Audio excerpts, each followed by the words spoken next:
ফের দিলীপ ঘোষের হুঁশিয়ারি, গুড় বাতাসার পাল্টা দিলীপের ছোলা গুড়। গুড় বাতাসার ফল তো মিলেছে, প্রচারে বেরোনোর আগেই বর্ধমানে দলীয় কর্মীদের সঙ্গে ছোলা গুড় খেয়ে মন্তব্য বর্ধমান দুর্গাপুরের বিজেপি প্রার্থী।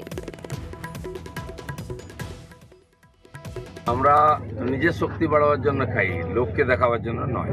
তো সকালবেলা এক্সারসাইজ, তারপরে গুড় ছোলা খেয়ে এবার লেগে পড়বো সারাদিন রোদ্রে ঘুরবো। পাল্টা তো পাবলিক দিয়েছে, তারা কোথায় আছে এখন দেখে নিন। আমরা জনগণের শক্তি বাড়াতে চাই, জনগণের সমর্থন, জনগণের মনোবল বাড়িয়ে, আর তারা না বাড়লে সমাজ এগোবে না। আজকে তাদেরকে দুর্বল কমজোর রেখে ভয় দেখিয়ে যে রাজনীতি চলছে, তার পরিবর্তন হবে।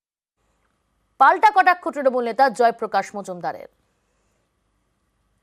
আর সকালবেলায় মিডিয়া ছাড়া থাকতে পারেন না, মিডিয়াকে কিছু গরম কথা, কিছু বিতর্কিত কথা বলে তিনি সারাদিন ভেসে থাকেন, এটাই ওনার প্রচার। এটা ছাড়া অন্তঃসার শূন্য একটা রাজনীতিবিদে পরিণত হয়েছেন এবং অনেক কথা মাস্তানদের মতন, অনেক কথা সমাজ বিরোধীদের মতন। ভালো কথা একটাও শুনতে পাবেন না যে আমি দেশের এই করব, আমি মানুষের জন্য এই উপকার করব, কোনো কথা বলবেন না।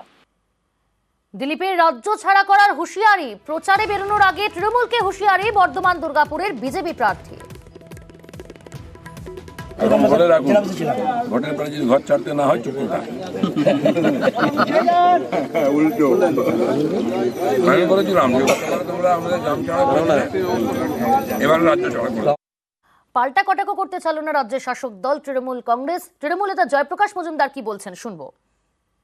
দিলীপ বাবু এই যেন সমস্তটাই বাবার সম্পত্তি এবং জমিদারি, এই জমিদারি মনোভাব থেকেই মানুষ আজকে এদেরকে বিতাড়িত করবে, বাংলা থেকে নামিয়ে দিয়েছে। ওই আগলাবাদ 200 পার করতে পারেননি, 77-এ নামিয়েছিল, এবার শূন্যতে নামিয়ে দেবে।